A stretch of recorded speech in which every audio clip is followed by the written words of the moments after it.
suratul Ma'arij ngol ɗo kadi ko makkiya. Bismillahi rahmani rahim. Ngol wi'irama Ma'arij sabu fi ƴawgol jantete e maggol. Allah dali taala landike sa'ilul landotoɗo bi adabin fi ɗeɗo lette waagi in yanayɗe fi ɗeɗo lette waɗayɗe. Woodi landiɓe fi ɗe ɓe inni en ka tafsiru ko an-Nadr ibn al-Haris ko oɗo e kala ɗimmoɓe makko yedduɓe ɓen ko ɓeɗo woni ko fanda. Allah dali on yiɗen lette bi adabin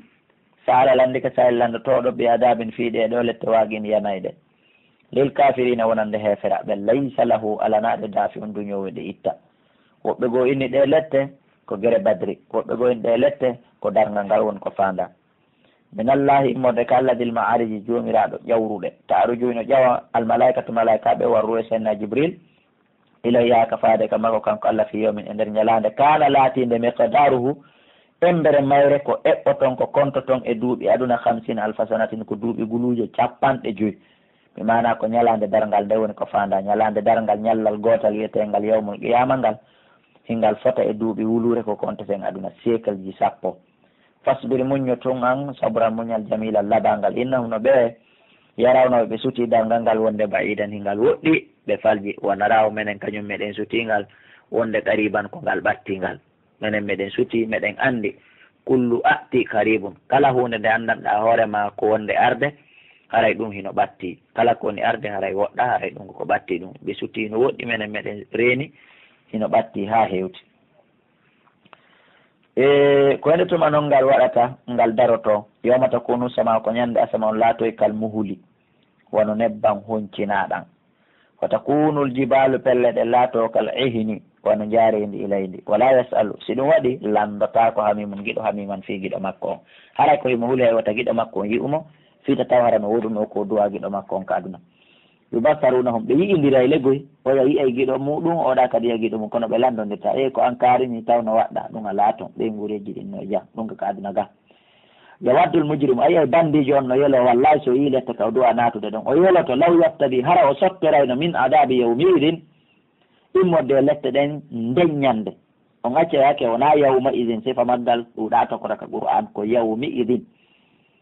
ɓe sottorayno o yelotono nde o sottorta lette ɗen nde ñande ɓe baniɓe makko worɓe ɓe hara no gasayno ƴettu ɓiɓɓe makko worɓe ɓe o sahibati e ɓeygu makko wa akhi e nene goto makko o fasulati e gorol makko ngol allati ngol tu'wihi ngol o sorno e ley koyɗe mum ko aduna takkunolngol mo e mum ko aduna jombanay ngol mo fembanay ngol mo jinganay ngol mo si tawino marsayno yo muuɓu ɗiɗo tati kala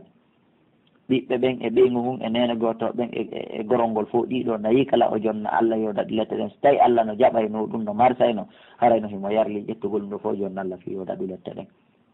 ko fi hon ɗum noon awa hande hiɗa landa ko hewta wonki hiɗa landa ko hewta ibnu adama jawdi ma ndin landaɗa wonandi fof kadi ko rubul ushur ko nayaɓal sapaɓal ko wiyete kon zakka ya ittu oɗo zakka jonna miskinaɓe Allah ɗe sa heeɓi feere kadi okkoraɓe sadaka nafila watta e hoore ɗum ko fi on waɗi siɗen landa ɗum ɗo hiɗen sali ko angal hoolagol men Allah waɗu hoolo ɗen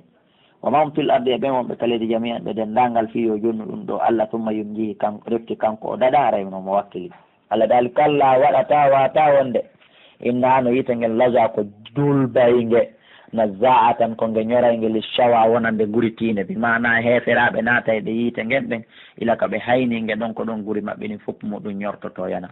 tadu hinge nodda man adbara kala huccutunoɗo ka aduna wata walla o sali gonga o ɗurni gonga o jama o muɓidiri jawle makko ɗen fa awa o ayni ɗi o jooɗi hoore majji o hokkitirali o ñawlali ko o woni ko yiite jahannama noddata yalla dande innal insana hande no neɗɗo o huliga o tagama halu an ko ɗum woni ko hawjuɗo neɗɗo tagama halu an imo sifori ko wiyete kon hawjere ɗum ko ella ɗum ko faljere afwan huligal innal insana hande no neɗɗo o huliga o tagama halu an ko o wudduɗo ko siforɗo wuddugol jogitagol jawdi mum ndin salo okkitirde ndi ida massahu charru si bone memimo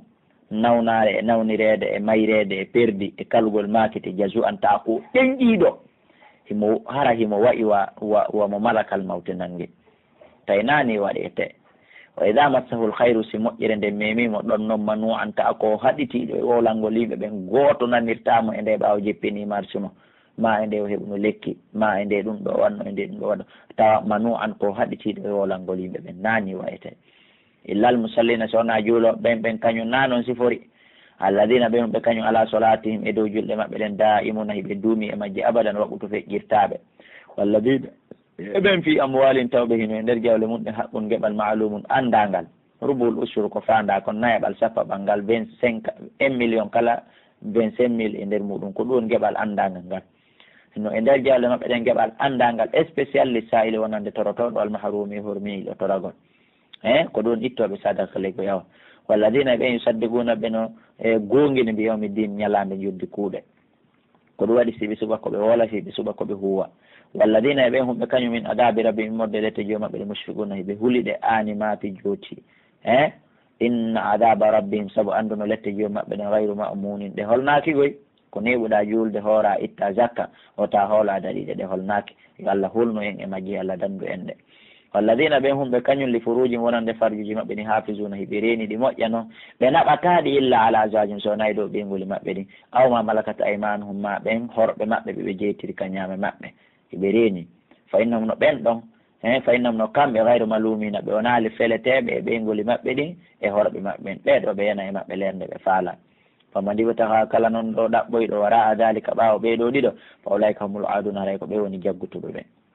walladina ɓen humɓe kañum li amanatim kala hoolaji koɓe hoolakon wa adim e ahodiji koɓe ahoda ra'una hiɓe ayni ala bonde ala yebade walladina ɓen humɓe kañum bi shahadatim e seede yagal kala koɓe seedinaka aduna ɗo ɓa imuna hiɓe darani yeɓotako walladina ɓen humɓe kañum ala salatum e dow julɗe maɓɓe ne yuhafisuna hiɓe reeni waɓutuji ɗin feƴƴirtaɓe ulayka ɓeɗo fi jannatin ɓe wonoye e nder aljanna mukramuna hara koɓe teddinaɓe Allah waɗen jeeyaɓe maɓɓe fama lilladina ala dalik kon ɗum nangue ɓe kafaru yedde ɓe qibalaka wonɓe yeeso maɗon takko maɗon mota ina hiɓe ŋaɗɗini hiɓe ngallini anil yamini ka sengo ñaamo ani chimale ka sengo nan isina hiɓe teddinkino hiɓe teddina hoore maɓɓe hiɓe towni to kon nangue ɓe eyatoma ɓe tangguini kullumurin kala neɗɗo min humɓe maɓɓe an yuddu kala jannata nayimi nde wonadete aljanna nema ko alda e gollugol golle moƴƴe ko alda e hulgol Allah kalla wata wonde inna mene halaqnahum men tagiɓe mimma ya'lamuna nokku ka ɓe andaɓe mana ko e hunde nde tawata ɓe anda few woni ko men tagiɓe muɗum mimma ya'lamuna yani an nutfa ko immorde toɓɓere mani ma no firire kadi mimma ya'lamuna immorde hunde nde ɓe andi men tagiɓe mimma ya'lamuna immorde hunde nde ɓe andi no firire ɗiɗo fot a wawadde mimo on tasbit ɗawamo widde waɗude an nafiru bimana riwirɗo hunde nde ɓe andi haray ɗum ko toɓɓere mani nde woni ko fanda Allah dali fala ɓusimo mi wondiri bi rabbil mashariki jeyɗo on fuɗirɗe ɗen wal magharibi e mutirɗe ɗen innano menen la qadiruna wallahi meɗen wawi ala an no baddila e dow nde men wattitata hayran minhum ko ɓuuri ɓe moƴƴude si ɓe degoni e men wama nahnu men wonal bi masbuqina aditteteɓe e waɗugol ɗum fadarhum kono terto ɓe ni nani yahudu yoɓe jompu wa yalabu yoɓe fiju yoɓe bewu yoɓe tooñu hatta yulaqu ha ɓe hawra yewmahum e ñallal maɓɓe alladi ngal yu aduna ngal ɓe foda ko ɗum woni dargal ɓe anda e nden ñande ɓernde ma ɓutta e maɓɓe nden ñande yawma yahrujun ñande ɓe yaltata minal ajidati ɓe waka gaɓoruji maɓɓe sira an haray ɓe yaccu hiɓe hittina hakke ko ɓen hittinde a sikkata ko dargal ɓe woni yadegoy ko annam a sikkaɓe ila nusubin ko faade sanamuji maɓɓe ɗin ka aduna yufiduna ɓe on takkade ɓe yaha no ɓe hittiniray noon ɓe yaha e rewgol sanamu no ɓe hittiniray noon ɓe yaha e haajuji maɓɓe e service ji maɓɓe ko aduna a sikkay ko hande kadi koye ɗum ɗon ɓe mana ɓe woni hittinde ɓe yaha ay rayatin wa gayatin bewre ko ɓe wowno kon e muɗum nusubin faade sanamuji maɓɓe ɗin faade bewreji maɓɓe ni fof hino selli yufiduna a sikkay ko ɗum ɓe woni hittinde ɓe yaha hara na ɗum Allah subahana wa taala o ndaali khashi'atan haray no purtini ko andirta o na ɗum haray no purtini absarum guete maɓɓe